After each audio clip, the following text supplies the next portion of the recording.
Hey everybody, it's Marlene from Life with Marlene. Just wanted to come on for a little bit and chit chat with you all, see how everybody is doing. How has your week been so far? Hope you all have had a great week so far. My week has been pretty busy. A lot of things going on, planning some things for some vacations so I can enjoy myself. I kind of had stopped I kind of had stopped doing some fun things like based on the past couple of years because everything that happened like with the pandemic and all of these things, like I had taken a break from vacations, and this is like my first, was spring now? Yeah, spring time. And I feel like I'm ready to get back out there and enjoying myself. I'm ready to enjoy myself. How many of you all have like had like burnout, like pandemic burnout, life burnout? Hey Lashes, how are you doing? I had like a pandemic burnout, like life burnout, and I was just like, I've had enough. So I'm finally getting into vacation, enjoying myself again like I should.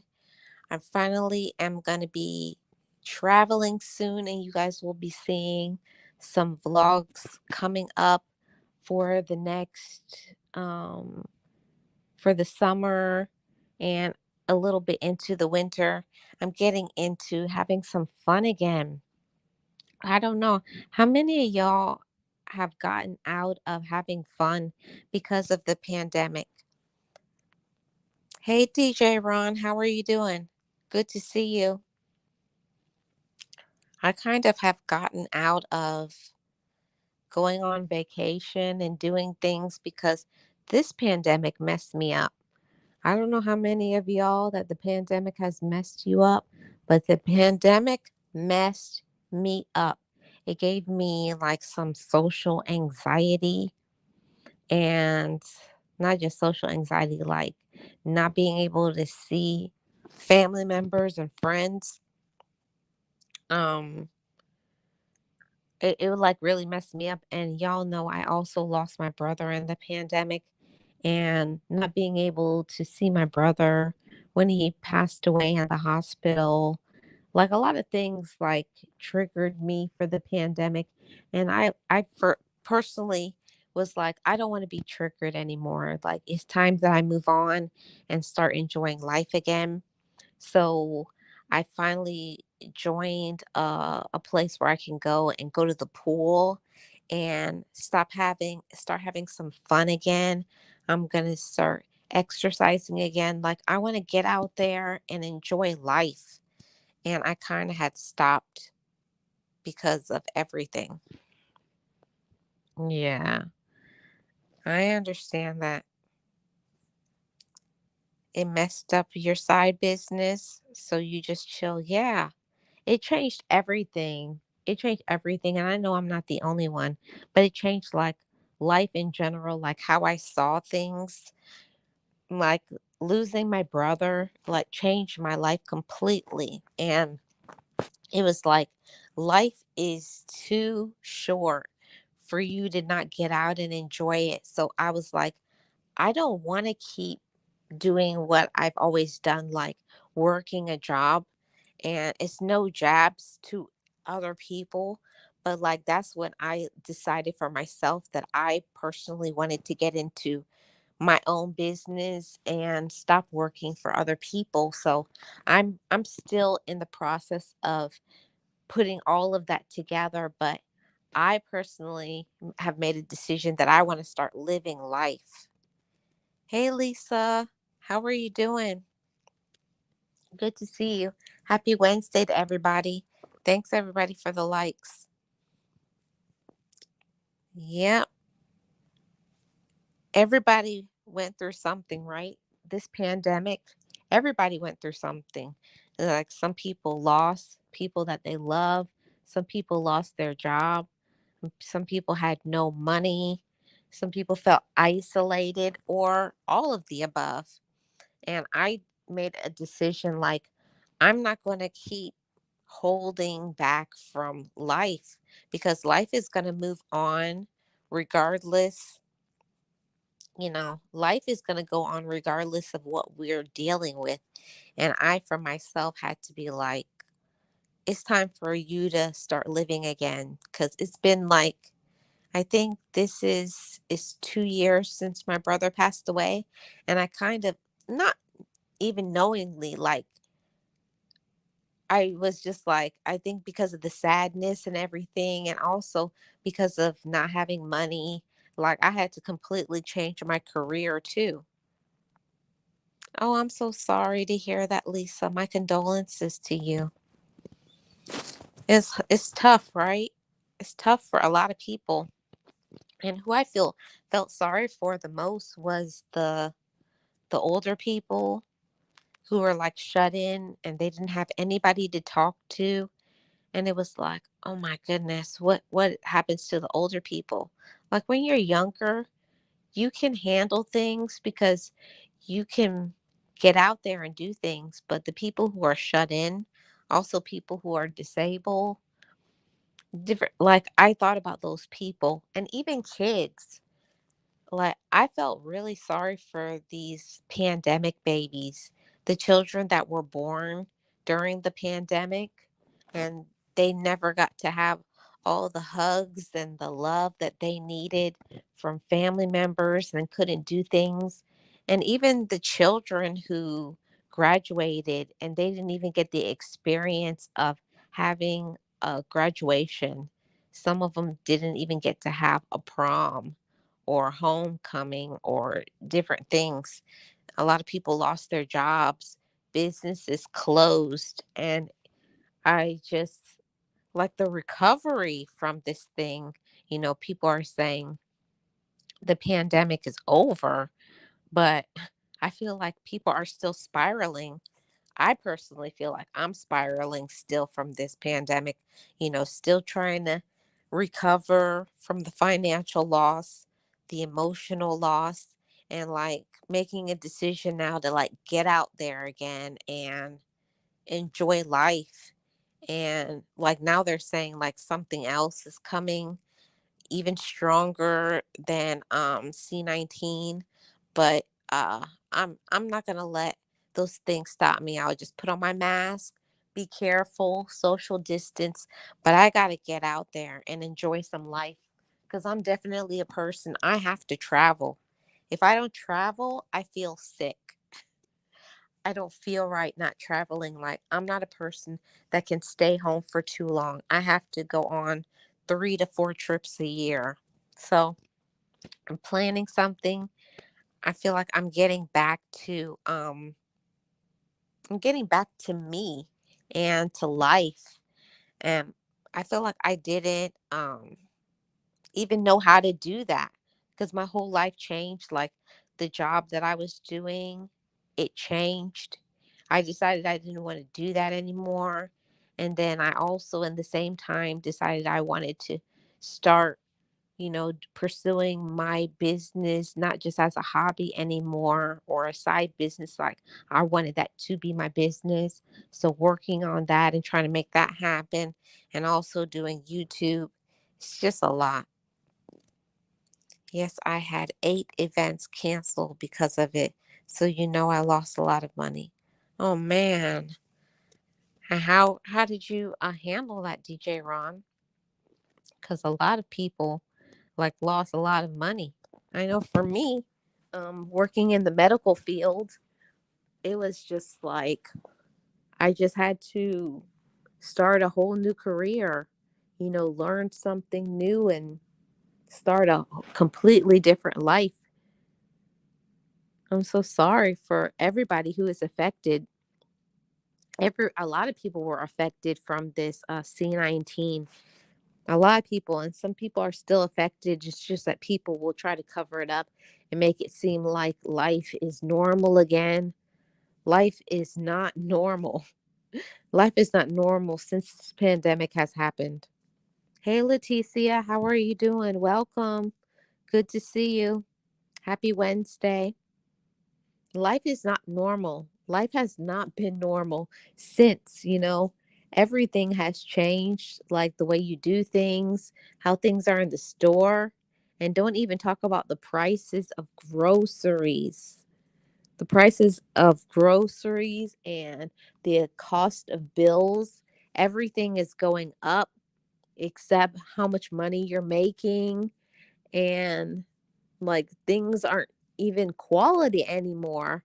I don't know if you guys have noticed that. When you go in the store, it's like the quality of products is not even on the same level, and like the sizes of products, it has shrunk, like it's smaller and it's more expensive, and it's not even as good. I don't know, like they're giving us inferior things. That's when I started my car work, getting ready to start my YouTube after that. Awesome. Awesome, DJ Ron. I'm really I'm really behind everybody who is resilient. It takes a lot of resilience to bounce back after you suffer something, because I believe everybody has suffered something during this pandemic. Emotional loss, financial loss. Some people, have lost people, grieving. They have that grieving loss, like actual losing a person, you know, lack of being around other people, like not having the social, you know, getting together with people and hugging them and talking to them face to face. While talking on the phone is nice, and doing all of those like video chats and stuff, it's not the same as seeing people that you love in person. And I struggle with that because I'm definitely an in person. Like I want to be around people. I want to see them. I want to hug the people I love. And it messed me up because I still feel a little bit of that, like I'm still a little hesitant of hugging people. And I know I have to get over that, but it messed me up in that way too. The UK is in a form of a recession. Okay, young Riaz. Parts on certain things are still hard to find. Yeah. And what do you guys think about this thing? About they're saying everything was, well, what did they call it? What was the exact term? Supply chain issue. I got so tired of hearing that every single time I would go somewhere. They would say it's supply chain issue and link it to C19. While I know that some things are linked to C19, I don't believe everything is linked to C19. Hey, Eastad, how are you? Welcome. The truth, uh, the truth definitely cut back on ounces in many products. Yeah, I saw like everything was more expensive. I was like, what is going on? Like, I know during the pandemic, like, because of certain things were closed, I understand that's why certain things weren't on the shelf. But, like, how come they had, like, for example, eggs? It used to be $1, and then it turned out to be like 5, 6, $7 for a box of eggs. And then when it was during the Easter holiday, they put the eggs down to $2. So I personally don't believe that everything has to do with supply chain issues. I think a lot of things is just greed. I think it's greed from society. They just want to make us believe that everything is linked to this one thing. And I don't think everything is linked to what happened during this pandemic.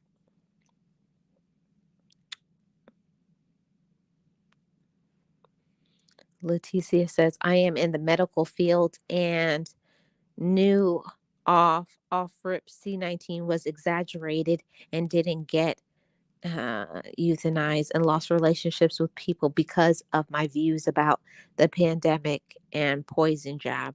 Yeah, yeah, and everybody is entitled to feel how they want to feel, and it was like you're forced to do it, and if you didn't, that was another isolation um, from other people. That's when a lot of YouTubers channels blew up because everybody was at home, and you can definitely see the difference in a lot of products size wise. Exactly. I was like, what is going on? The things that I used to pay maybe $3 for, now it's like $7, $8. And it's like if every item has gone up a few dollars and your pay is still the same, I'm like, how is this working? How are people supposed to make it? And every time you turn around, they're putting the cost of your electric, your water, your rent, everything. They keep putting it up, but you're not making more money. How are you supposed to sustain yourself and your family? And I know that nobody cares. I'm just speaking, venting how I feel. That's what I like to do in these chit chats. I'm just venting how I feel. Like everything has gone up. So it's like if you don't do something different to make more money, how are you and your family going to survive? How are people going to survive? And I think about the people who are low income and the people who are elderly, disabled, the vets, people who can't work anymore. They're not making more money. It's not possible for them to make more money because they can't work. So, what happens to them? Because of inflation and greed. I'm seeing like so many people now, like people who are veterans, who served the country, and they've sacrificed their lives for us. And these people are homeless now. They've lost home. There was a lot of people after the pandemic that they lost everything. They were actually evicted from their home. Hey, April Showers, how are you doing? They were actually evicted from their homes because everything went up. Hey, the word, how are you doing? Welcome. Good to see you. And welcome to everybody in the chat. I noticed I had to cut back a lot because these prices started dipping into my travel budget. Yeah, I was like, what is going on? I remember when I saw the price of eggs, like like I'll have eggs once in a while, but I'm not like a person to eat eggs all the time. And here in Florida, when I saw that a box of eggs was over $5 when it used to be like a dollar something, that's when I was like, I pull my hand back so quick, like no eggs for us. Yeah. Oh, I'm sure, Leticia. I'm sure. Hey, Neff, how are you doing? Good to see you. Yeah, I know, Riaz. I know. And it's not just you, it's so many people like isolated from family and friends. And like some people, they already had like some issues mentally. And the pandemic, not being able to see anybody, some people have to see other people or it affects their mental health. And if you all have not like talked to somebody about it, it doesn't have to be a therapist or a counselor, but we have to have those type of conversations like, have you coped? Like, are you over those things? Have you dealt with those issues? Because I find like sometimes I still struggle. Like when somebody comes too close to me, I kind of pull back, like, You're too close to me. You are too close. Like, I can't do it." Yeah. But yeah, for me too, it tapped into my travel budget. Like the C-19 and how everything was with work.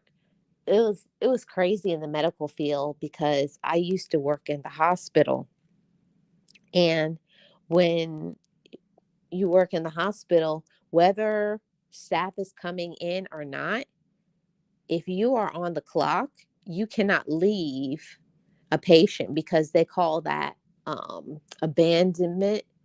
You can't just leave patients if there's nobody to relieve you. So during the pandemic, healthcare workers were working, sometime round the clock shifts, never getting to go home, spending time with their family, like working 2 to 3 days straight. And like you would take a nap when you could. They would have rooms for you to rest. It was just like Burnout City, and they didn't have proper PPE, which is personal protection equipment. They were like running out of masks and gloves, and I was like, this is becoming dangerous to my health. It's dangerous to my health. So I was like, I need to do a different career. Yeah, it was difficult. Yeah, I'm sure.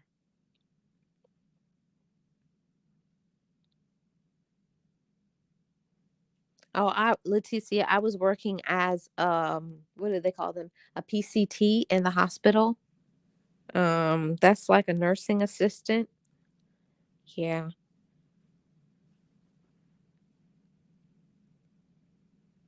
Yeah, I was working so hard. I think I had worked mhm, I used to work like maybe 80 to 90 hours during the pandemic, which was like I don't know how many hours that is because, a normal shift in the hospital is 12 hours. So you do the math. I was doing over 80 hours a week, which was like probably 4 to 5 days straight, not no day off. You didn't even go home. It's like I was living at work. And I was like, this isn't working. And then when they started having the supply chain issues, it was like, um, I was like, what do you mean there's no mask? I'm not going to endanger my life and my family. So I had to choose to walk away from that because it was like there was no equipment, like there was no relief. Everybody was like in burnout city. Everybody was burnout. And I felt sorry for everybody. Like, I mean, there's some really good people who work in healthcare, like sacrificing the time with their family. And it was like, and you were treated like garbage. You were treated like garbage, like, well, this is your career. You have to do it. You're still a human being. You still need to sleep. Like, where is the lines really when it comes to that? Being a healthcare worker. Yes, you're there to help people, but you still need to have your own life. It almost turned into slavery. I felt like I was enslaved to the job. And I think after it was 6 months into the pandemic, I just walked away. I didn't even quit. I just never went back. I was like, I'm not going back. Yeah. Everybody, and it wasn't just the healthcare workers. Don't get me wrong. It was anybody who was working in the public. I mean, people who were cashiers, all of the service people, the mail people, anybody, if you had to do a job working in front of people and it wasn't a job that you couldn't do working from home, like you had to actually do a physical job with the public, even people who worked in the bank, all of them. Like, I respect everybody who had to do a job where you had to be in the public during that time because it was dangerous and everybody was scared. You didn't know what it was, and it was just a mess. And the job didn't want to pay you anything. And it was like, you don't want to pay me and you want me to work 4 days straight? I was like, nah, I'm good. Oh, get some rest, Miss April. I can remember sleeping on cots in the cafeteria dining room, even during bad winter storms. Wow, that's crazy. Yeah, and people were like, you just slept where you could. Like everybody was just surviving and everybody was so burnt out. And it was like everywhere I went, like everybody was crying.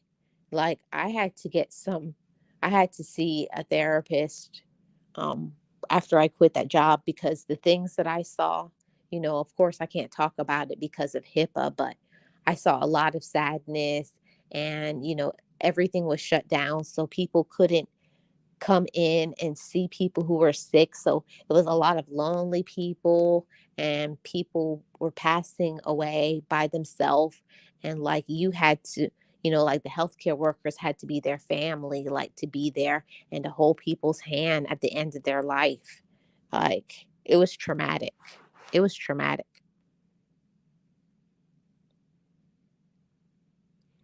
Your dad was the first member of the family to get the virus, and his symptoms was serious then. Oh my. That was making money the hard way and not enjoying yourself. Yeah, it sure was. Okay, I'm an RN, but the universe worked it out for me in 2019 to be home with my babies before the pandemic. I've been in this field for 14 years now. Awesome. I'm so glad that worked out for you. Work wasn't too bad for me. Wow, that's great, Lashes. I'm glad to hear that. Yeah, there's nothing like being home with your family, your children.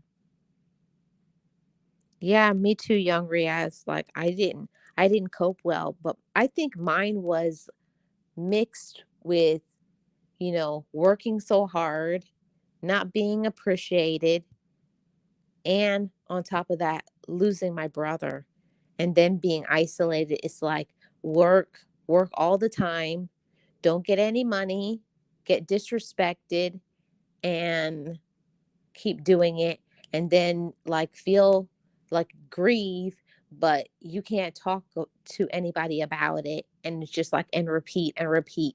And it was like I got to get off of this hamster wheel. I actually got a part-time job to help out, hands on. I live for that. I'm an adrenaline junkie though. Awesome.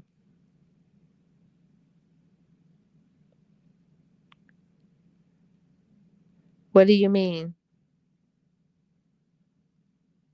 This is why I don't hide names. I don't know. What happened? I don't understand, Miss April. But that's the reason why I had to rethink like what's important for me.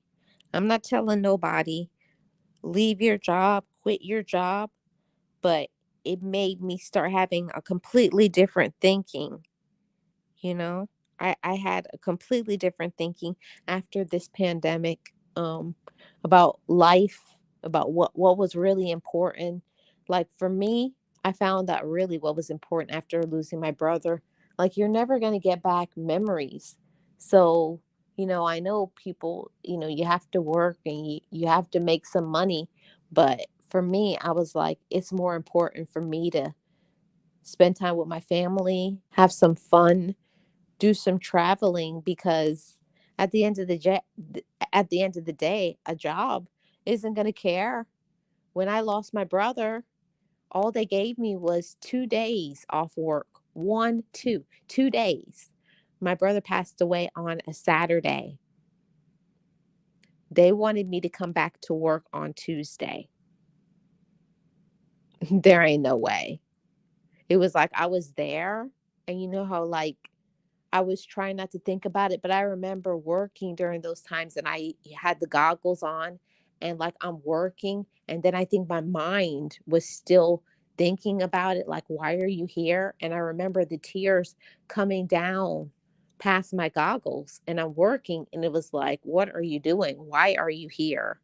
It was a crazy time. It was like you had to be on what do they call it? I can't think of the term, like auto control, like just going, going, going, but never stopping. And I had to stop, or I was going to probably have a mental breakdown. I had to stop. because it was like, it was too much. And I just got to say, shout out to everybody who works in public service. Everybody who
Can you hear me? I think the sound is back now. I believe the sound is back because I can see my avatar moving again. Let me know, guys. Is the sound back? I think it is.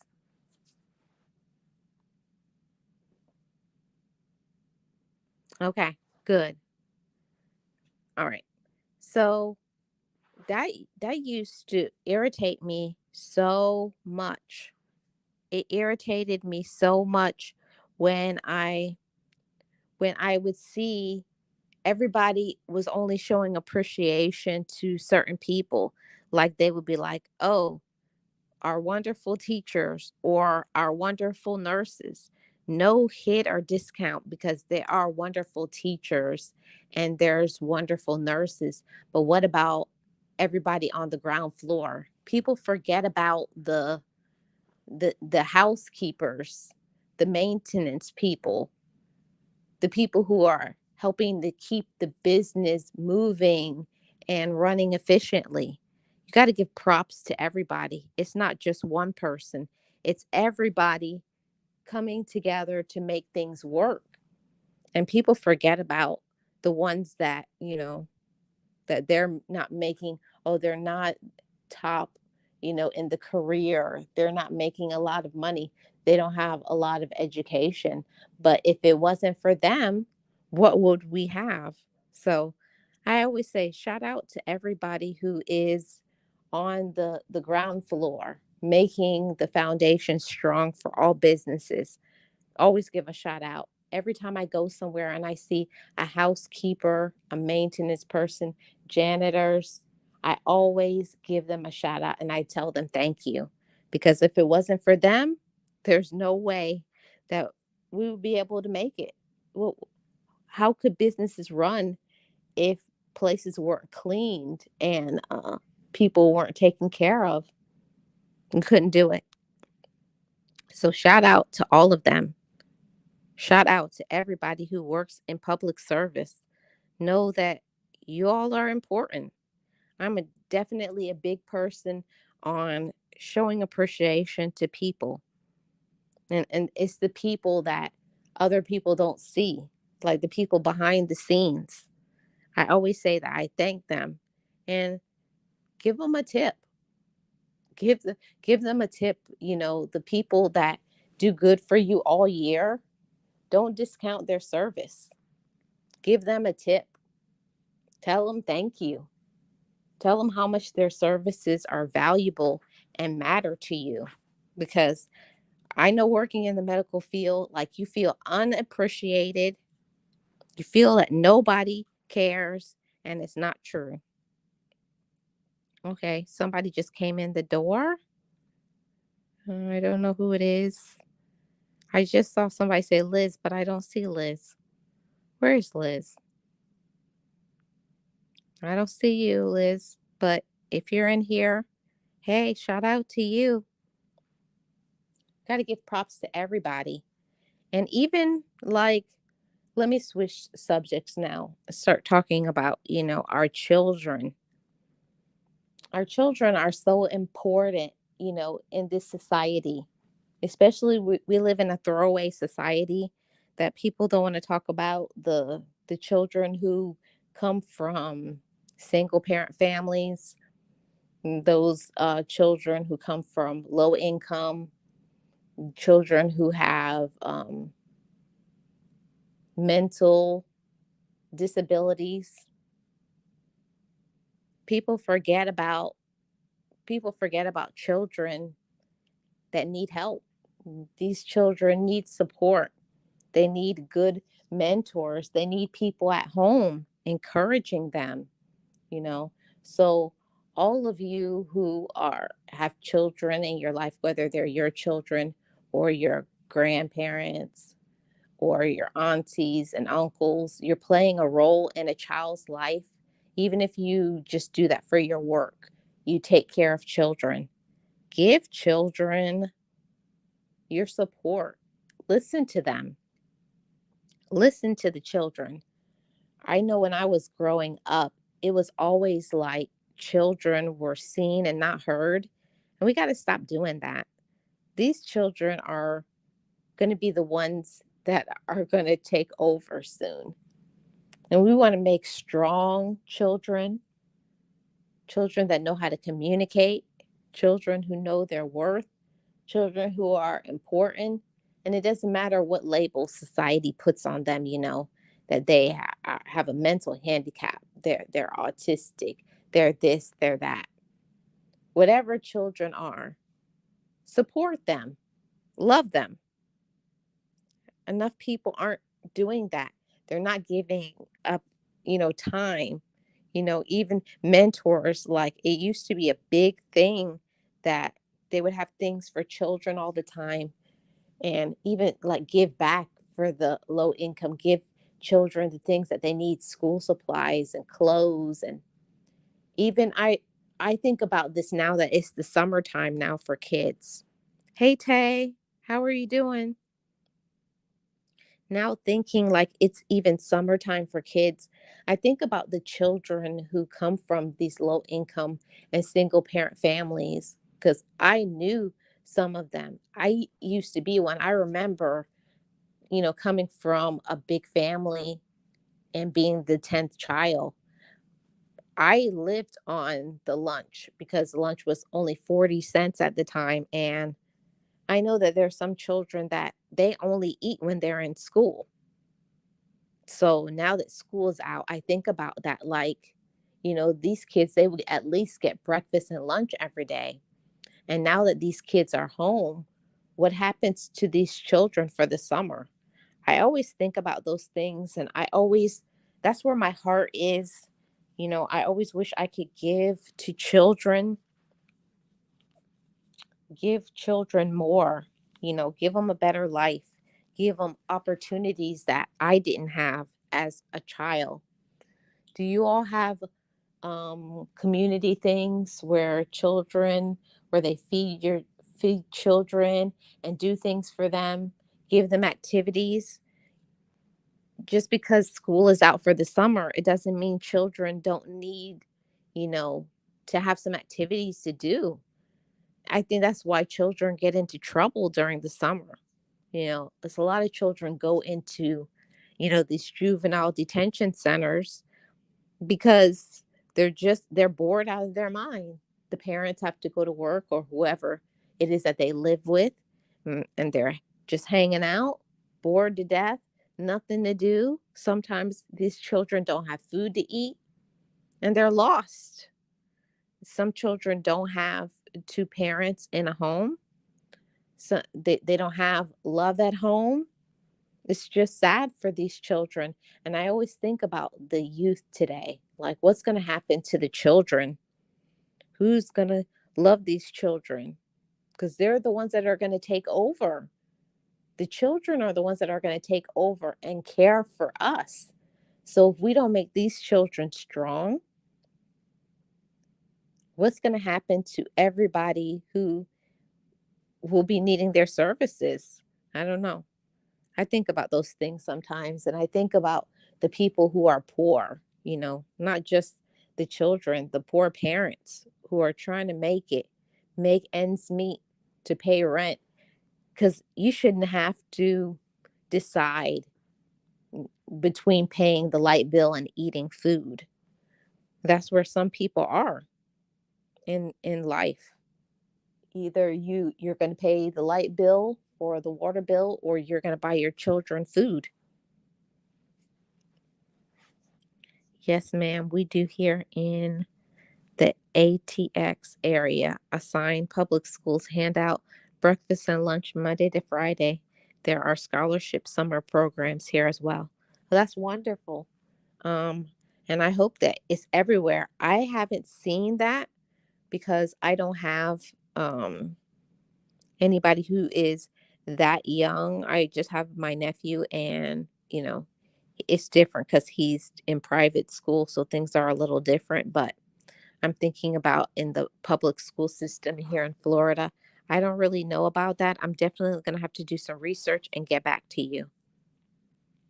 I educate my son now because the school system not going to do it. Yeah, Tay. I talk to my nephew all the time. He's 7, and it's a mess. He's like, he didn't know how to do cursive. They don't teach cursive in school anymore. If a child wants to know cursive, they have to learn it from somebody else. And I'm like, this is ridiculous. So I've been teaching him, how to write his alphabet in cursive. You know, Schools are there to help. Schools can't do everything. Children have to get an education at home too. You know, Teach them about, what you went through. Teach them about the lessons. School is just a supplement, but the parents also have to teach, and other family members. It takes a community to raise children, and unfortunately,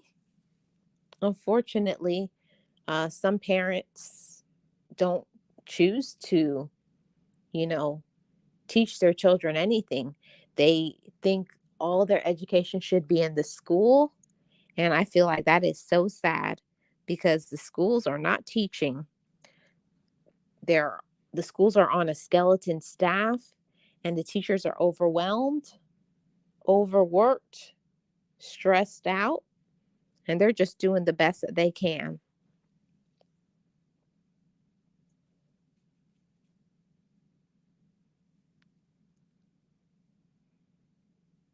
Yep. And that's what I'm talking about, Leticia, because that was me, growing up. I was always in need, but they felt like if your parents had a job, or your guardians had a job, that you didn't qualify for certain things. And I think if you just are a citizen, or a resident, and your child goes to school, certain things like they should have, clothes and food and backpack and certain things that they need in order to be able to think in school and to be successful. Yeah, they don't teach it because cursive helps to develop your brain and creativity. Yeah, and they don't want that, right?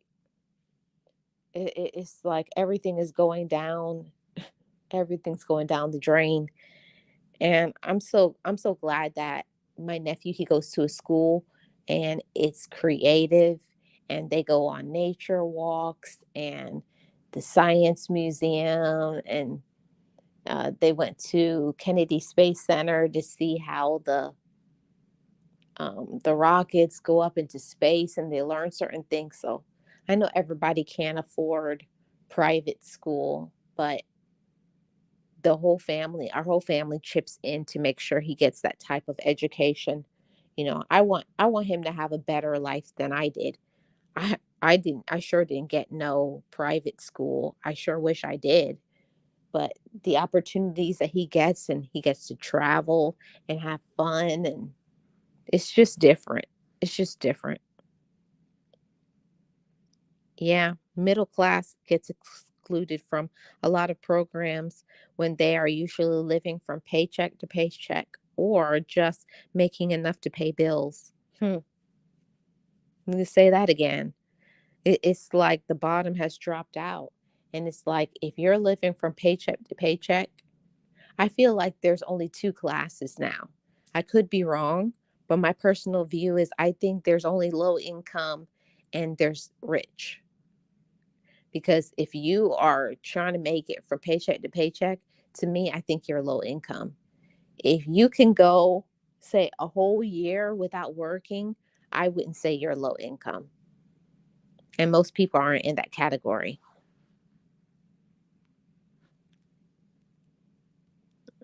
Awesome. That's great. It's great to see, parents teaching their children. School prepares people to become good workers. Home is where we teach them about living. We have to teach them life education. That is the most politically correct way I can put it. You're right. The word, you're so right. It's up to the parents, you know. It's like the schools, it grooms them to be an employee, an employee. Yeah. And instead of teaching children to be an entrepreneur. That's the reason why my nephew is in private school, because it's more of grooming him to have his own business and to do his own thing. And I like that. That's good. That's good, Riaz. I wish society saw it in that way, Marlene, because I agree. Yes. Yeah. I see a lot of things, and this is YouTube, so you do have to be careful about what you say on this app because you'll get stuff taken down and you could get a strike. So I'm trying to be, careful with my words, but you know, it's up to parents and guardians to make decisions and moves for their children and what's right for them. Some people can't teach their children homeschooling or afford private school. But what you can do is when they're at home, what are you feeding into their mind? That's that's what I'm going to say about that. Okay, young Riaz. And I feel like it's so important for people to be respectful. Let me switch topics again. Do you find that people are becoming more and more disrespectful in this society? Do you think people are more disrespectful? I feel like people are disrespectful now more and more than they used to be. I don't know what's up with that. I don't know. I think like it was always like not good, but I feel like it got worse and people became more entitled when C-19 happened. And now it's like people have all of that rage from being inside, and now everybody's like rude all over again, for no reason, personally attacking people.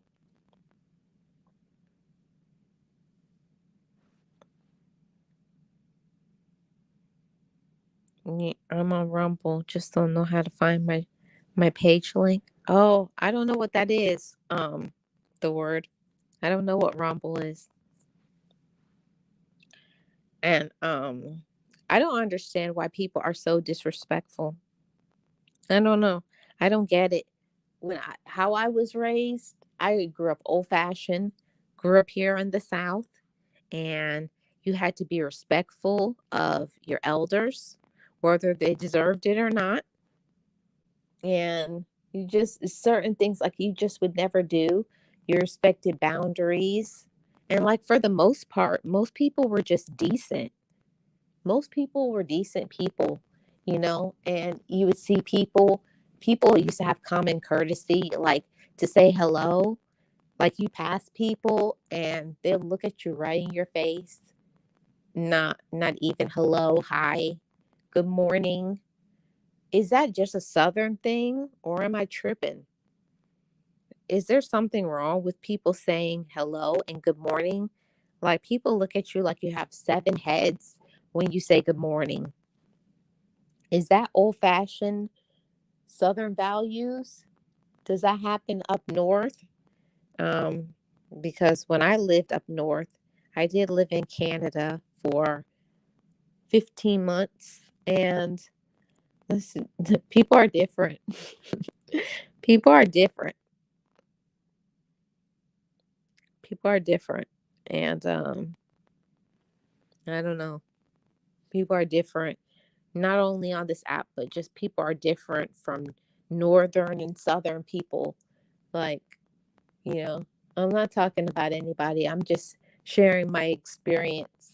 Like, I find that most of the time people in the South are normally more friendly, and in the North, people kind of keep to themselves. They're more reserved. What do you guys think about that? Hey, Nate, what's up? Happy Wednesday. Good to see you. And thank you, Leticia. Yeah, I just found like, what is wrong with people? Why are people so rude? I mean, people don't respect your space, like your time. Like when you're in the grocery store checking out, you're paying for your groceries, you're trying to swipe your card, and I mean, somebody is like right on your back, breathing on your neck. Like, can you please back up? Can you please back up? And the road rage. And I seen some crazy stuff happening. And y'all know what store it is, Wally World. I saw a video the other day with somebody was in Walmart and they bought something like a sandwich or a drink or something. You know how like they have the restaurant or a food court inside of Walmart, and I guess the person who was behind the register said that he stole some food. So when he was leaving, the person, I guess it was loss prevention person, tackled him. They called the police. They pinned him to the ground, but he had a receipt in his hand. They wouldn't even let him, show his receipt. And other people were saying who was behind him, he did pay for what he bought, for what he got. And it's just crazy. It's crazy the things that's happening. It's one of the reasons why I don't do Wally World. It's my personal opinion. I'm not telling anybody what to think, but I personally don't do Wally World because I'm not going to shop in a store that demands I show a receipt after I just paid. I'm like, no. I'm like, no, we're not doing that. And it's usually targeted to low income people, not just my melanated people. Anybody who's low income, because anybody could be low income. Caucasians, Latina, or people of Asian persuasion. Anybody can be low income, and it's just like, why are we paying people money to disrespect us. Like, I just finished paying and you want to see my receipt. And what happened is when the person was passing, the loss prevention person, he's like, I already paid. And I guess they didn't like the response. So the loss prevention person tackled him, pinned him to the ground. The police were called. Then they're handcuffing him. And he had a receipt. He had a receipt. He paid for it. But nobody was listening to him. And they were trumping up charges saying he he's resisting arrest. It's just, I'm just like, wow, this is crazy. It's one of the reasons why I like doing my groceries delivered too. Like, going in the store like these days is too much. It's too much mentally. I'm like, that's crazy. My personal opinion, self-absorbed, meeting insecurities. Yeah, yeah, it's true. These people, they're all about themselves. They don't care about nobody. They don't care who they disrespect. They don't care how rude they are. They're about their own agendas, and everybody else can get behind them, get in line, or whatever. Yeah, Tay. I don't. Mm-mm. That's. I'm sorry. I'm not trying to offend nobody, but I don't do Wally World. I don't do it. If it's not in other grocery stores, I'm not. I'm not going in there. Like, and it's not even cheap anymore. Like, what in the world? Wally World ain't cheap. They done went up on their all their prices, and I was like, I'm not doing Walmart anymore. I'm not. Yeah, definitely doing too much. Yes, Nate, they doing the most. They doing the most. But it's like, if you keep getting disrespected by these stores and different places, like, it doesn't matter what store it is. I'm not just targeting Wally World. Any store that is disrespectful, like any store, I'm not going in a store and when I'm leaving, you asking to see my receipt. So basically, you're trying to say I stole, right? Uh-uh. I don't go in the stores. That madness used to happen when I used to go up to see my sister in Brooklyn, and I would be in the store and they want me to leave my bags at the front. I don't shop. I said, no, I'm not leaving my bag. I don't shop at any store if you're already saying I'm a thief. I don't do it.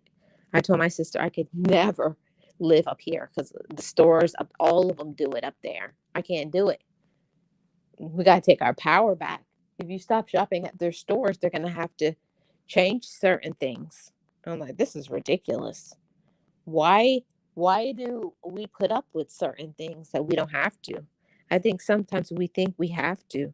Even the stores, like when you go in beauty supply stores or other stores like that, and they'll say things like they make up their own rules, like no refund. That's not legal. That is not legal. So I've learned personally, my personal opinion is to stop shopping at stores that are disrespectful.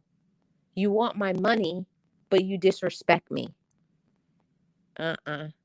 So I'm just trying to empower the minds of all the people who listen to this, that you don't have to shop at these stores that are disrespectful to you. You don't. Asking to see a receipt telling you that that you can't get a refund. I was like, no, that's not legal. So I just don't shop at those places anymore. Any place that disrespects you, like, you want my money and then you're talking about me, you talking about me, you don't like me, you trying to, I don't know, you trying to say things about me, call me out, brand me, put me into a certain category, but you want my money. You want my money, you don't like me, but you're also saying I'm a thief at the same time, but you didn't see me do anything. I was like, no, we're not doing that anymore. Mm-mm. We're not doing that anymore. Yep. It's about what we accept. And I had to learn that I personally had to raise my standards. And I feel like everything has shifted, going back full circle to what I started out talking about with the C-19 and the pandemic. Um, you have to raise your own standards. Just because people are telling you that something is a certain way, it don't mean you have to believe it. It don't mean you have to believe it. People tell you something, you can always choose to be like, nope, I don't want to do it. I don't want to shop there. I don't want to do this career. I want to do my own thing. Hmm. It's funny how you say it, but straight facts. Tell you laughing at me. Yeah, but it's true though. It's true though. We accept things that we shouldn't. And like, especially in melanated communities, you go to gas stations or certain stores and they charge you more at these places, but we keep going to them. Like, why are we doing that? Why are you supporting people who treat you disrespectfully? Like, you go in the store, they don't say hi to you. The store is never even stocked. Most of the time it's dirty. The prices are high. Like, what are we doing? What are we doing? Hey Juba, how are you doing? Welcome.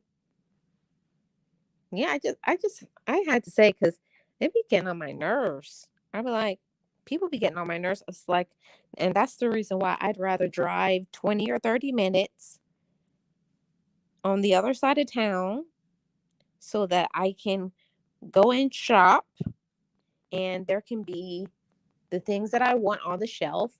Like, they don't have low stock in those areas. And the store is clean. When people see me in the store, they say hello. Like, I don't have to deal with the attitudes and the eye rolling. And if I ask for something, somebody will take me to the item.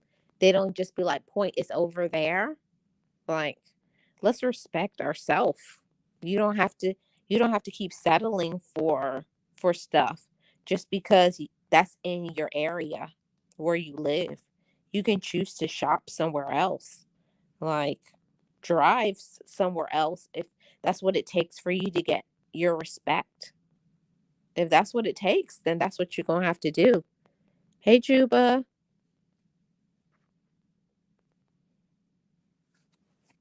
good to see you. And let's switch subjects again. What y'all doing for the spring and the summer? Any fun activities planned? Y'all have any fun activities planned? Anything exciting? I have some fun things planned that I cannot wait for. And I can't wait to show y'all in some vlogs coming up. Some future vlogs. It's going to be so much fun. I'm very excited to be able to get back into a regular and normal life again. Start having fun, hanging out, doing fun things. Also, I'm trying to get into my business and to do some things that I need to do. Like, life is too short to not live. It's springtime and everything is blossoming.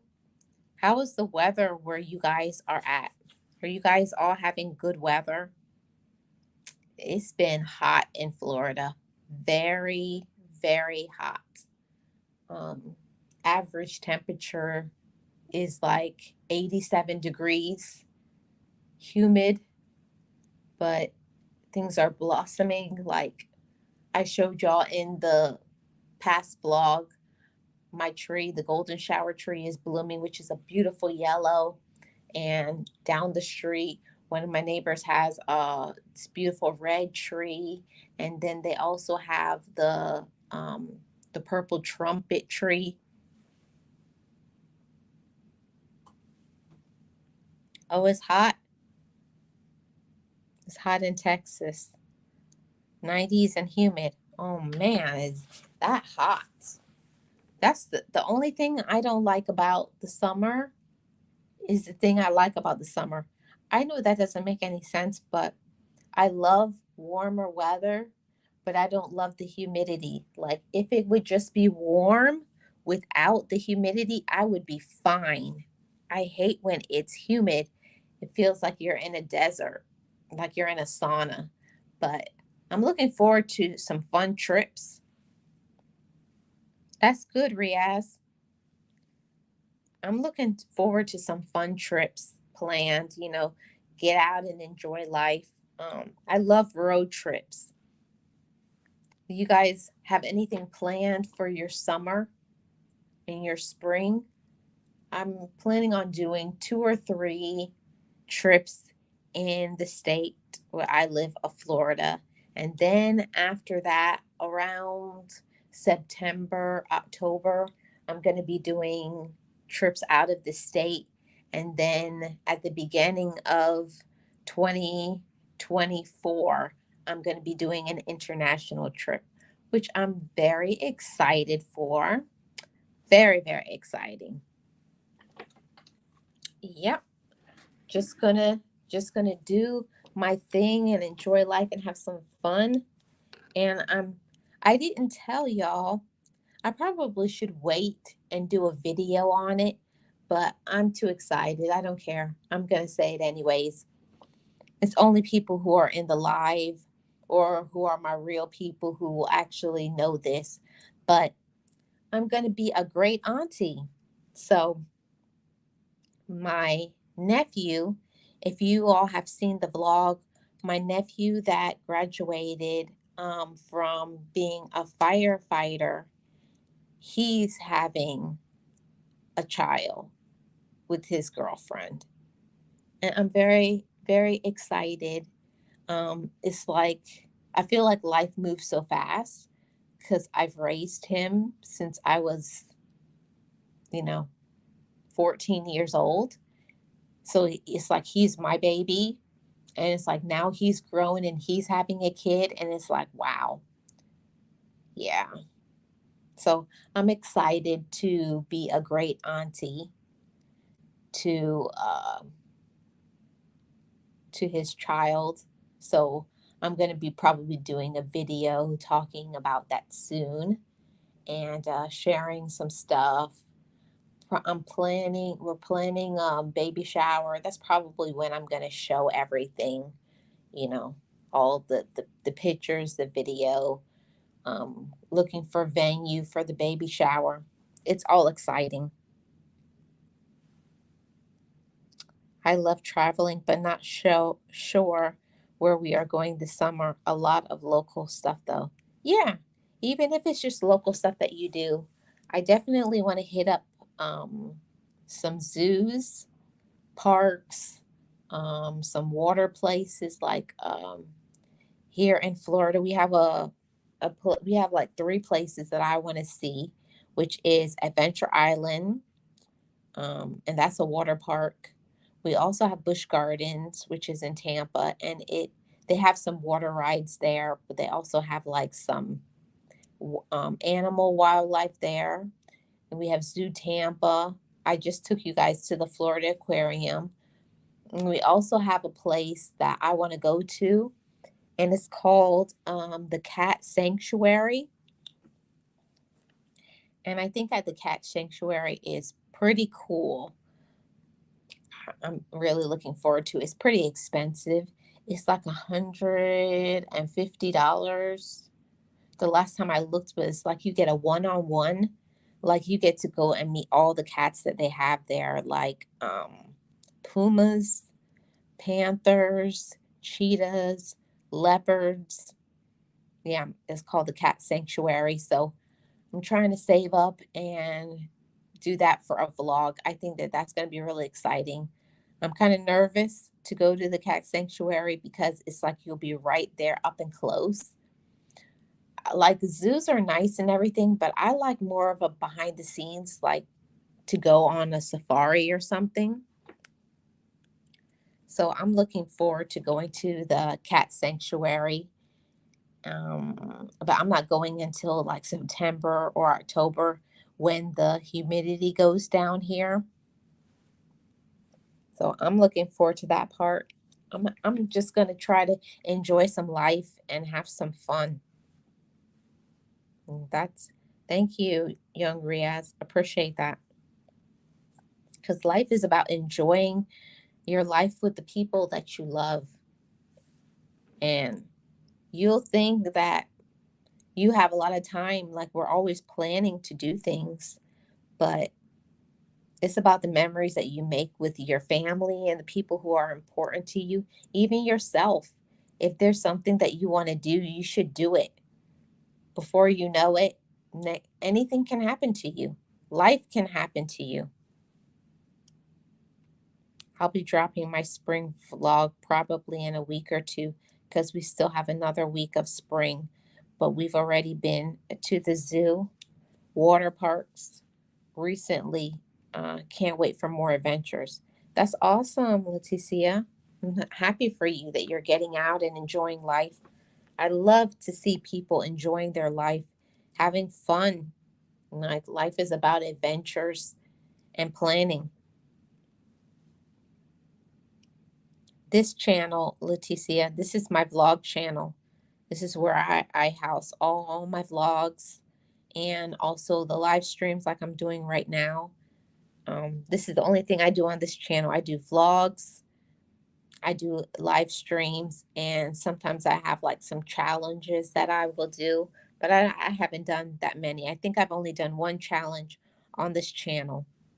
But this channel is my vlog channel, and I put out vlogs on this channel every Sunday and Thursday at 1 p.m. Eastern Standard Time. So a new vlog will be out tomorrow at 1 p.m. Eastern Standard Time. So you guys got to check it out. I'm overcoming a fear. I'm overcoming a fear. So you guys will see what fear that will be in the video tomorrow when you watch it. But I'm trying to get to where I can probably get into getting some sponsorships. I'm trying to get this channel monetized. It's tough. It's tough having a YouTube channel. It's tough, and I'm a person that I have multiple YouTube channels, so I'm very organized. On all five of my channels, I have a schedule for when I do lives, for when I do my content. You got to keep to a schedule, but I feel like this channel, hmm, I feel like it's taking me forever to get monetized on this channel. I think because my my Marlene Motivates channel, I got monetized within 1 year or a little bit less than a year because I had vlogs over there. And one of my vlogs, I don't know which one it was, but one of my vlogs got like 7,000 views. And from that, that's how I got probably about 1,000 of my subscribers. That's why I have 2K right now. It's from the vlogs. But since then, since I've made it to just be a motivational channel, I'm not getting the views that I used to get, but it's starting to come up. The word says, I'm going camping next month. We got a cabin, but I'm going live. I was supposed to go to the NFL Hall of Fame game, but brought the children a swing set instead. Oh, you're a good dad. You're a good dad. Proud of you. And enjoy time with your family. Make sure you take lots of pictures and videos so you remember the moments, because before you know it, those children are going to be all grown up. Yeah. Yeah.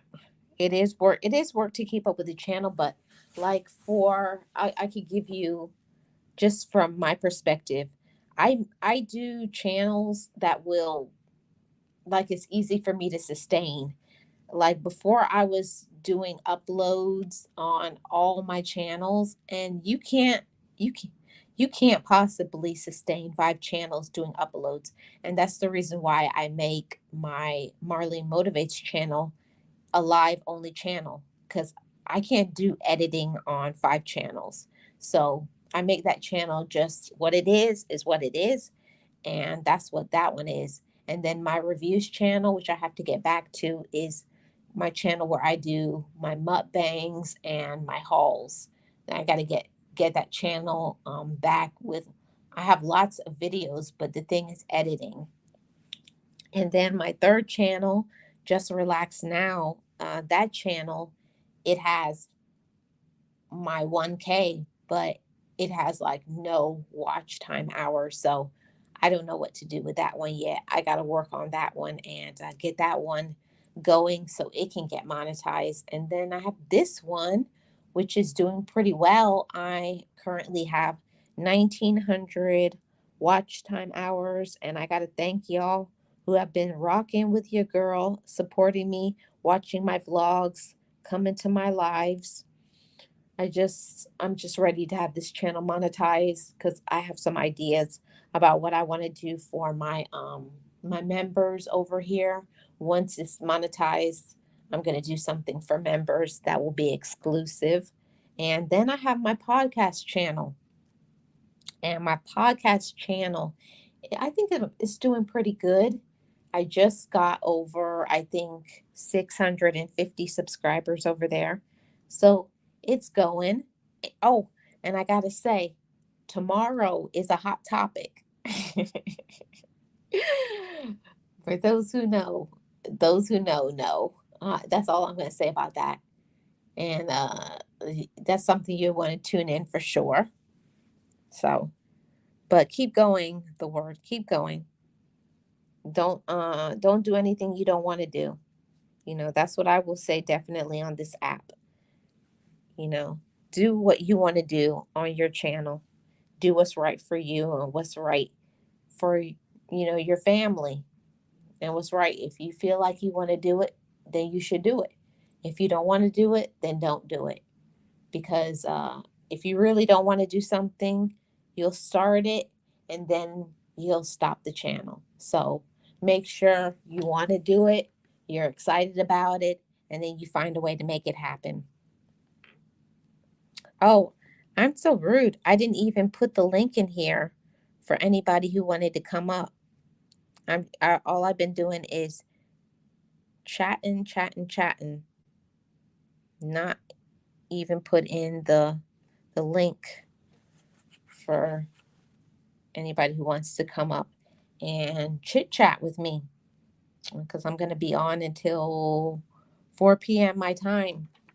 I'm trying to get another playlist together because I'm a part of a playlist team with a team bill with Geo, and that's what she does. It's a members only playlist team, and it helps with watch time.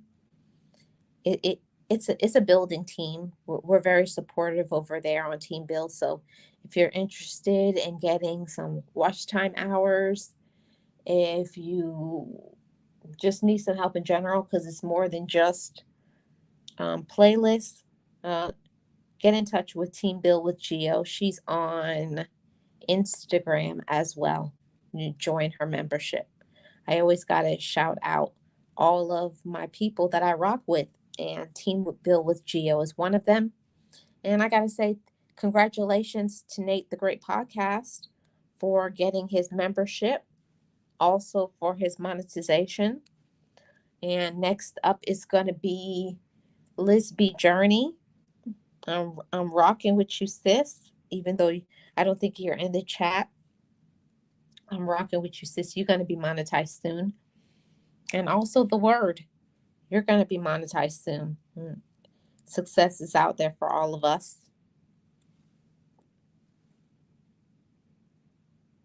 Once I get monetized, I'm cutting back from going live every day and script my content more. I just need more time. I enjoy the freestyle talks, but I want to get into the information. Awesome. That's good, the word. You do what's right for your channel, and I know it's going to be successful. I know your channel will be really big, and we have to get together and do that. My part on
is the sound back now? I hope the sound is back. Let me know. Is the sound back? Because I went out and came back. I don't know why my phone keeps cutting out and then coming back. I don't know. That's driving me crazy. Yeah. I don't know why it's doing that, because I'm on my phone. My stupid laptop has clunked out. So that's why I haven't been able to do on screen videos. Oh, it's back. Thank you so much, the word. So I'm looking forward to doing some collaborations on this channel. Anybody who's looking to do some collaborations, if you have a business and you want to send me merch, um, I'm going to be having a P.O. box. You can send me merch and I will talk about it. You can give a discount code. I'm trying to turn up the fire on this channel and start looking for collaborations, business partnerships. Yeah.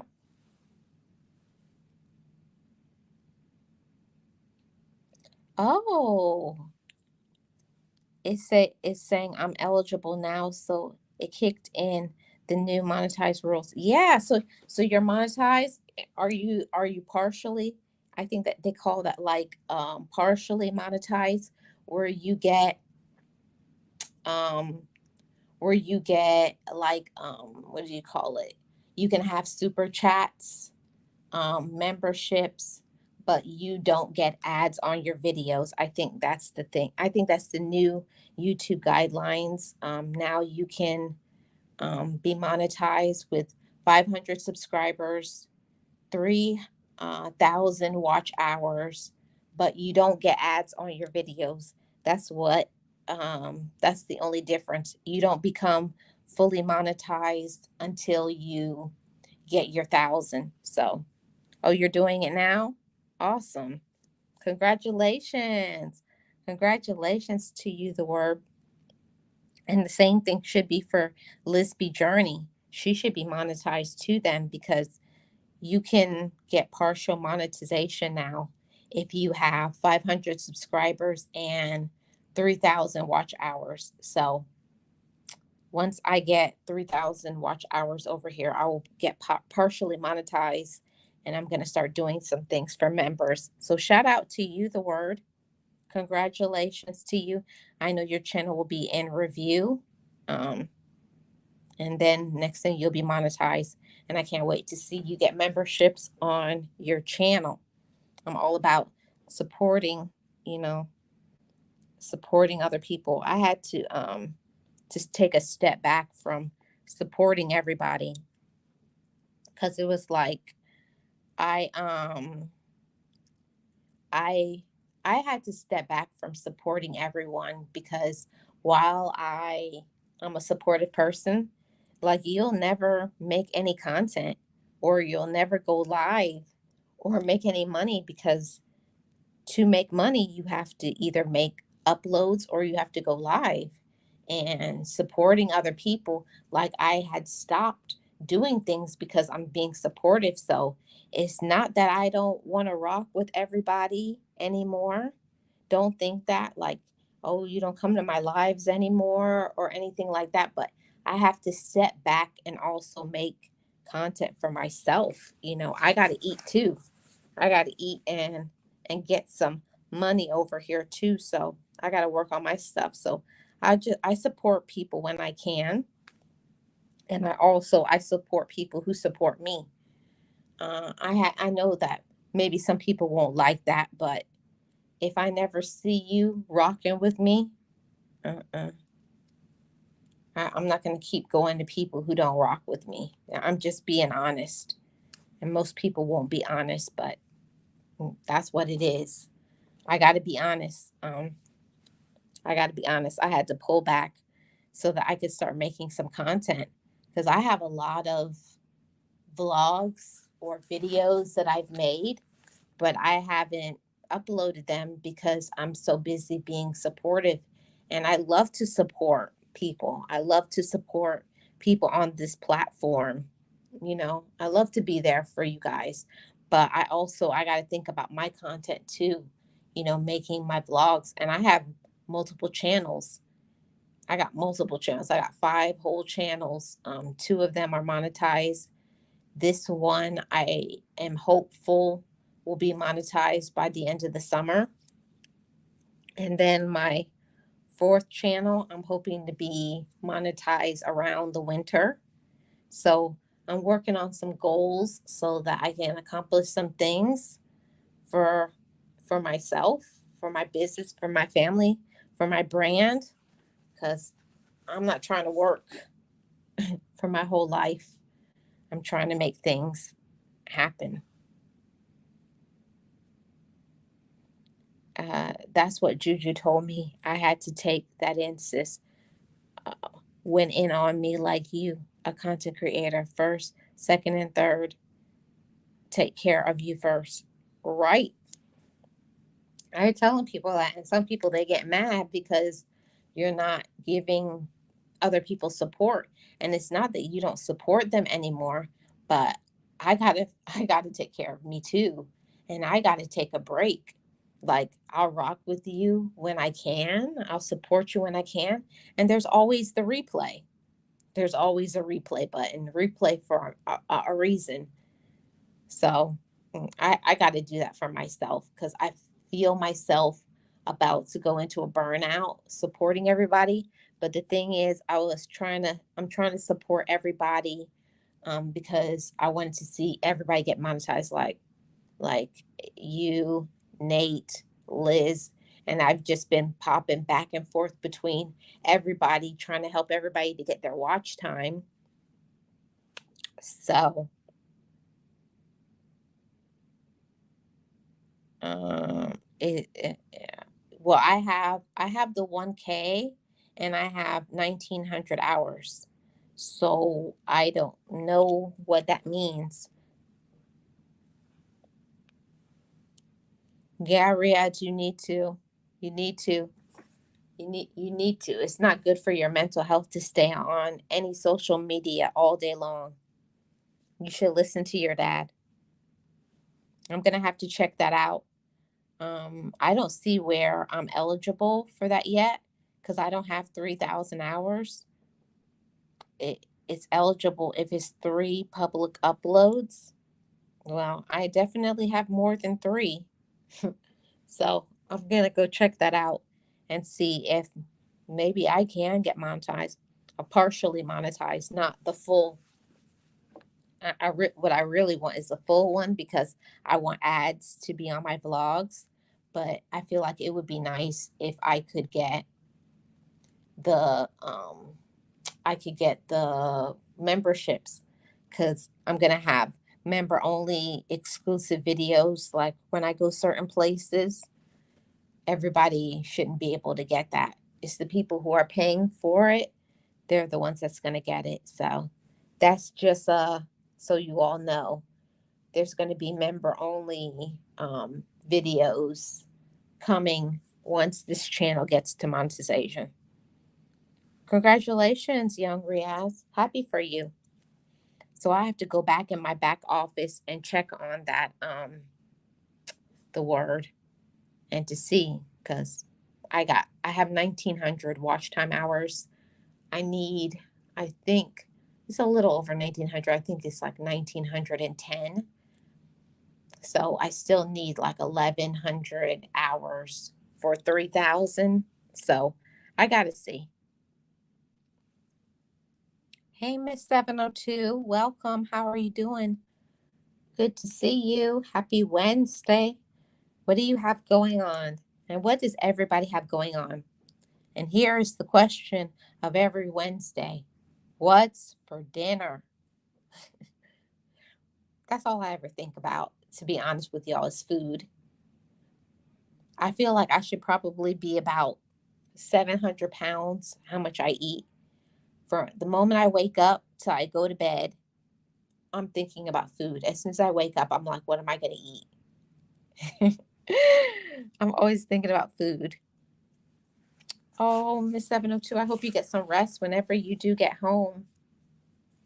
I hope you get some rest. That's me too.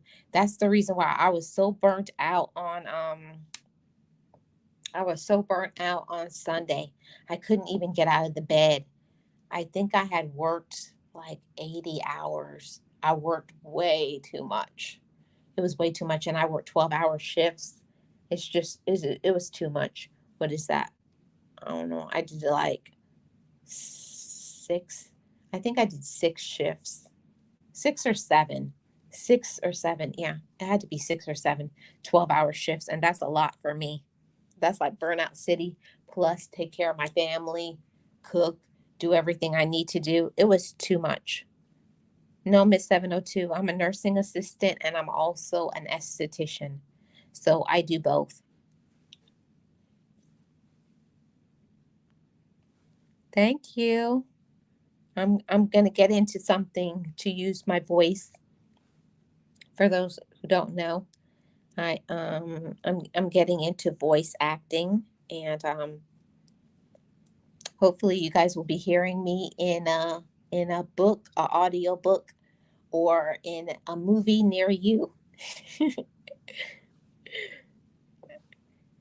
I was like, I got to use my voice. Back a long time ago, I'm probably saying too much. Back a long time ago, I used to work in radio, and I would get, I would get some people calling in, some weirdos too, calling in all the time because of my voice. But I decided I'm going to start using the gifts, the talents that God has given me. And I feel like one of them is my voice. Another one of my talents is I'm a motivator. Another one of my talents is I'm excellent at skincare. Another one of my talents is I'm a great lyricist. I can write just about everything. I can write poetry. I can write songs. I've written songs. Um, I've done a lot, but I got to find a way to get some of those talents to get me from the 9 to 5, because I'm tired of the punching clock. I'm speaking it into existence that I don't want to do 9 to 5 anymore. I'm burnt out of it, and I'm getting into my passions now. Yeah, it is hot, young Riaz. So that's what I'm trying to do now. I'm trying to get into my passions because jobs are burning me out. They're disrespectful. They don't want to give you the right amount of money. Like somebody who is doing the same job as me, who just got hired, is getting the same pay. And they said that I'm at the top of my pay scale. Mm-mm. It's just not working for me. So I got in another time. It's time for me to reinvent myself again. I really love my hobby. my hobby of being an esthetician. I love skincare. I love making people relax and seeing people's skin improve. I love talking about skin and different products for skincare. I would love to do that 100% of the time, making money. I never feel drained doing skincare. I love talking about skincare and teaching people about skincare and young people about skincare. But I also love motivation. I also love writing. I got a lot of things under my belt, but I'm just trying to make one of them monetize me into wealth. And I know one of them will if I get into my passion and leave the 9 to 5 punching a clock alone. So, yeah, that's what I'm trying to do. So, let's see what Miss 702 said. Oh, young Riaz. I had fish fingers and vegetables. Okay. That sounds good. What kind of vegetables did you have? I'm trying to decide what I want to do for my family. I'm trying to decide what we're going to eat. What's for dinner? I think we got some chicken breasts. Probably going to curry some chicken breasts and some rice and peas. And that's probably about it. That's usually my go-to meal. I can't help it. I'm Caribbean at heart. Like, I love my curry. You know, for those who don't know,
curry is enter studio. Can you guys hear me? Is the sound back? I hope the sound is back. I got a phone call. You know how it goes, everybody. You know, as soon as you get on live, everybody calls. Yeah, I see it, the avatar moving. So I think the volume is back. Hey, Tay, welcome back. Yeah, you guys have the same thing that everybody calls you once you're on live or once you're trying to do a video. Is it still no sound? Miss 702 says people romanticize entrepreneur life, but you work harder independently. pay taxes, pay medical, way more hours. Yeah, you definitely work harder when you work for yourself, but I feel like it's worth it because I don't know, it's just worth it to me. Yeah, I had a phone call. Thank you, Art. Yeah, for me personally, I know it's not meant to be for everybody. Everybody's not meant to work for themselves, but for me, it was like, wow, I got to start working for myself. Like, I don't know, I'm just unhappy. I'm just unhappy working for people. And I've been trying to get in touch with people so that I can get into working some things in my passion. And I got to say, shout out to everybody who's an entrepreneur, you know? Shout out to everybody who's an entrepreneur. I rather work for myself because I can't work for nobody. My attitude is bad and people get on my nerves. That's where I am right now, Tay. That's where I am now.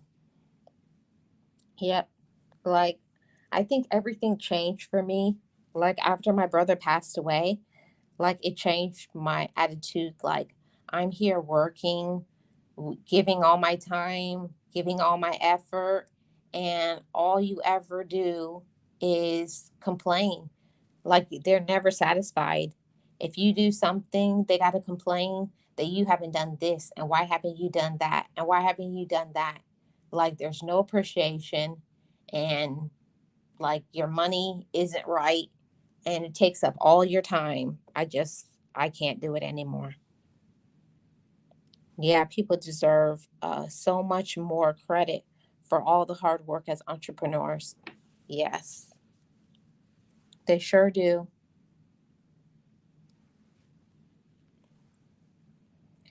Definitely better for me. I see the fruit of my labor. What I put in is what I get out. I determine my value. Exactly the word. Right. And when I went off, I went off. You know, like sometimes you just wake up in a poor mood. You wake up in a bad mood, and it's like, wow, I cannot work. Like, I'm mentally, like, I'm not right today. And you still have to go in because bills don't stop. But when you work for yourself, you could just work maybe an hour or two, take a break, and then go and do what you need to do. So that's the benefit. I'm part-time working on my business, being an entrepreneur, but I definitely want to shift it to being a full-time entrepreneur. I definitely want to shift it, but I'm working with a few things and a life coach and also this YouTube thing, and I'm trying to make some things happen, but it's hard. I don't know about y'all, but I don't get the support. I don't get support. Like, I'm doing this on my own. Just about everything that I'm doing on my YouTube channel, everything. Like, my family don't understand this YouTube, and they don't care. They think I'm wasting my time, but I know I'm not. I know I'm reaching people. I know I'm teaching people. I've met some awesome people here on YouTube, so I know I'm not wasting my time. Facts, because entrepreneurs need people to work for them at times. Yeah, yeah, yep. Everybody, you also need, you also need people to work for you. Yeah, you support everyone. Yeah, it's like you're supporting everyone, but like when it comes to you, like it doesn't feel like you're getting supported. And I'm just speaking for myself personally, when it comes to my YouTube channels, like in life in general, I just feel like you are putting out so much and you're not getting back. But I know that I'm not, talking to the right people. I don't think I'm talking to the right people, or I'm not in the right circle of people. But I know eventually it's going to hit. It's going to hit. I'm going to meet the right people because I'm not going to satisfy. I'm not a I'm not a employee type of person. That's not me. I like to do my own thing. And I'm not a person, I don't like micromanagement. I don't want nobody telling me what to do. I know what to do. I do my job. And I don't like nobody coming behind me nitpicking me. And I'm a person, I'm efficient, I'm on time, and I stay out of drama. Thank you, Tay. Appreciate y'all support. I know one day I'm gonna look back and say it's all worth it. It's just a matter of time. It's a matter of time. Because I was watching, what's her name? Peach McIntyre. She's a vlogger that I follow, and also JA Vlogs. And she was saying the same thing, like you just got to keep being consistent on your channel, upload good content, work on the quality of it, up your editing skills, do all of that, and just keep and repeat, and eventually it's going to hit. So I'm just going to keep being consistent until that happens. But in the meantime, I can't keep burning out. Honestly, I learned my biggest supports are the people I help. I helped. Most of my family never supported what I did. It's been the people I helped who got me more clients and resources. Yeah, I'm going to have to talk to you offline, the word. Oh my goodness. Don't you love Peach? Ain't she something? I love me some Peach McIntyre. That's for real. Okay, awesome, the word. Yeah, that happened to me. That happened to me, Miss 702. I was actually working at a doctor's office when both of my parents died. Because my dad passed from cancer in September of 2016, and all they gave me was 3 days off. 3 days. My dad died from cancer, and you give me 3 days off. And the same thing for my mama. My mom passed away 7 months later. So I lost my mom and my dad at that job, and all they gave me was 6 days off, 3 days each. 3 days each. And I remember that, like, I'm planning the funeral and all of this stuff, and then they're calling me and saying, when are you coming back to work? I probably should not have went back to work, but you know how it goes. You still got bills. Okay, the word. No problem. Yeah. Yeah, I didn't want to. That's the thing, the word. I didn't want to go back to work. I didn't want to go back to work. But it was like I didn't have the support. Like, I don't know if that makes sense to everybody, but it's like I depended on my mom and dad for so much support. And then, like, when they were gone, it was like I used to just be at work because I was working in a doctor's office, and I would just be sitting there, like, staring into space. Like, I mentally had been checked out. I may have been physically there, but I had checked out. Hey, Mary B, how you doing? Welcome. How's your Wednesday going? But yeah, I had checked out. I had checked out, and mhm, I checked out because I feel like that's ridiculous if you're working for an employer, and, like, that's bereavement. And another thing that pissed me off, when I was working in the hospital and they told me that I wasn't going to get any time off because they said bereavement is only for your immediate family, which means kids, spouse, mother, and father. They don't define an auntie as your family. It's ridiculous. I was like, who makes up these rules? Girl, no, I took short term leave and got paid from my job from a year. All I had to do was go see a therapist every week. I wish I could have done that. My job didn't allow me to do that. They were like, you need to be here on Monday or you have no job. That's how cutthroat they were after I lost my mom. Be here on Monday or you have no job. I was able to take leave from my job to take care of my mama until she passed. I was off from August 2014 to January of 2015. She passed October of 2014. I'm so sorry, Mary. It's difficult. It's difficult until you face something like you can't understand that. You can't understand that thing like, working in the healthcare field. Like I thought I was gonna be fine, when my dad passed. I was like, I'm good, I'm Gucci.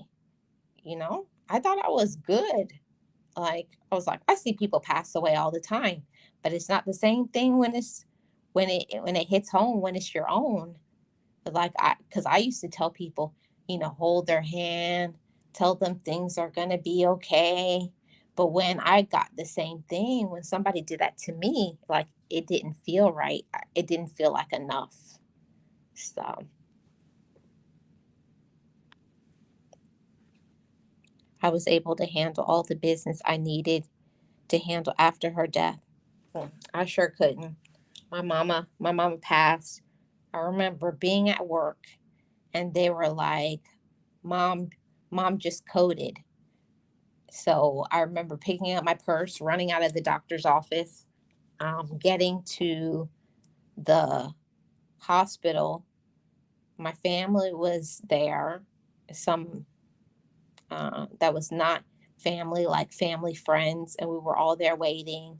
And one by one, we went into the ICU and saw her. She was unconscious, and I was holding her hand, talking to her, like telling her, how much I miss her, how much I love her, and all of that. But I didn't know that was the last time I was going to see her because, like, maybe 2 hours later, that's when she kept coding over and over again. And because my brother was the healthcare surrogate, he was the one that had to make a call and call a code and say, "That's it, let her go." So it was tough. That's why I've had been at my job for almost 21 years. They are family first. Well, that's awesome, Mary B. That's awesome. hmm I had my wife quit her job because they wouldn't give her time off when her mom went into hospice. She didn't work for 18 months and things got tight after I lost my sight. I still didn't want her to. Yeah. I wish I had had the support, but I've always been a hustler since I was 14 years old. I've been working since I was 14 years old. And when I lost my mom and my dad within 7 months, like I wasn't right mentally. And I still had to keep pushing because bills don't stop. And I didn't have anybody helping me. So I had to make it happen for myself. But like that was the most awful period of time in my life. I don't even really remember much. I feel like I was just going through life like a zombie, actually. Like I was there physically, but mentally, I had been checked out. So that's how it was for me. And like I said, shout out to everybody who has been through some hard things in their life. And you're still going. And those who have lost loved ones, my condolences to you. It's never easy. It's never easy. Yeah, and that's what I said. Like, how could you lose, a family member and they want you to come back to work after 3 days? Like my mind was like reeling from that, but I had to. It was like either I went back or I quit. I probably should have quit, but I didn't have a recovery, yet. I didn't have a recovery. I didn't really believe in myself yet and know my worth and my power that something better would come after you leave something that's not right. I didn't know about those forces and that energy yet. So That's why I didn't do it. Um, she didn't want me to kill myself, so she went back.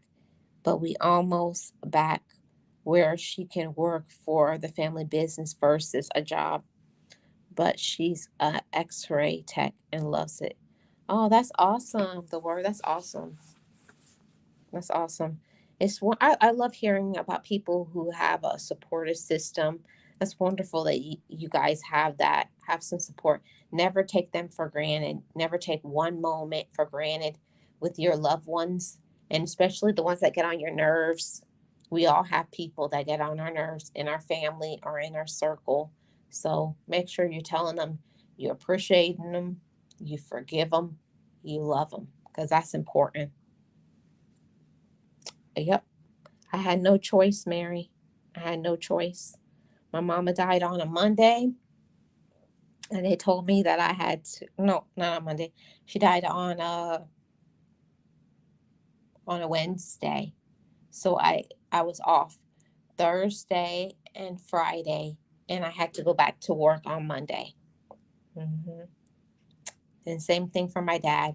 Well, I don't remember what day he died, but I remember vividly when my mom died, because my mom's death was more tragic. So I know it was the same thing. It was 3 days when my dad died from cancer.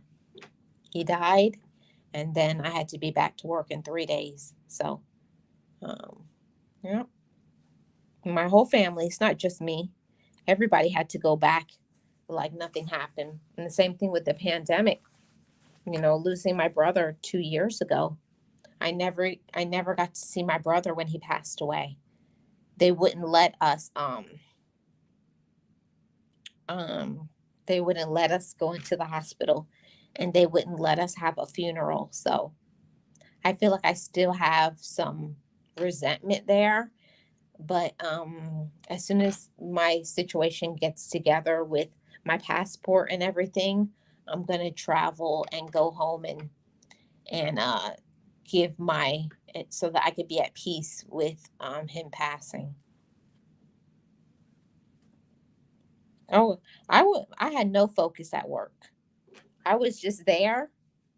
And the thing is, I felt like the manager was trying to do everything to get me fired. That's how I feel. Maybe it wasn't, but of course, I'm not up to par. And people used to tell me stuff. I don't remember what they said. And I remember she wrote me up one time because she said she told me something and I'm still doing what I told her not to do. I was just there. And if somebody tells you something, I wasn't thinking. Like, I was in a completely different world. I was in a whole different planet, completely zoned out. I just stared at the wall for like about 6 hours of my shift. I did.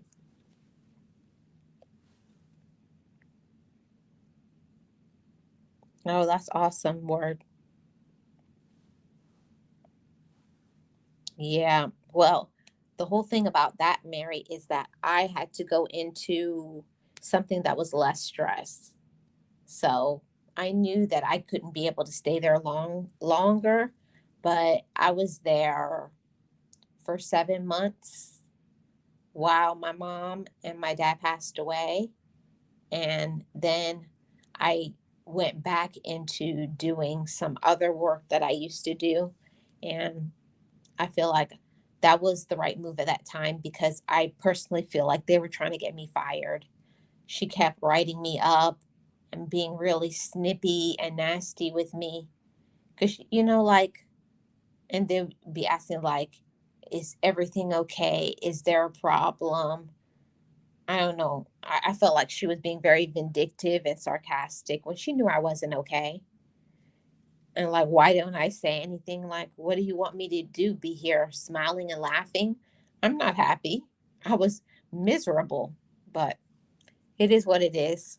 It's a life lesson. I will never um do something like that ever again. If I feel like something is not right or they're not treating me right, I would definitely walk away if I had to do that again, if I had the power that I have now, but I didn't. Yeah, that's what it sounds like she was trying to do. Yeah, that's the whole thing. I know eventually, everything that you do in this life, whatever you do, it will come back to you every single time. You do wrong to people, and it's going to happen to you. And then sometimes you'll be asking yourself, why is all this happening to me? Because of what you did in the past. You hurt somebody so badly, or you did something so wrong. So I know it's a matter of time. She'll get back. She'll get back. If she hasn't already. Who knows if she's even still in that position as manager. So I remember after I left, I did complain about her as a manager. But I want to thank y'all for hanging out with me. I'm going to get off this app and get into trying to find out what to cook for myself and my family. Appreciate y'all's support. Thank y'all so much. New upload will be dropping tomorrow, 1 p.m. Eastern Standard Time, new vlog. And let's see. And thank y'all for getting me almost to the halfway point. Got 1,900 hours. I'm going to go and check out what Word said about if I can get a partial monetization on this channel, because I have 1,900 hours and I also have my 1,000 subscribers. So we'll see. We'll see what I have. I've said the same. I've had this one job where this one girl was throwing everyone under the bus. I said, never again.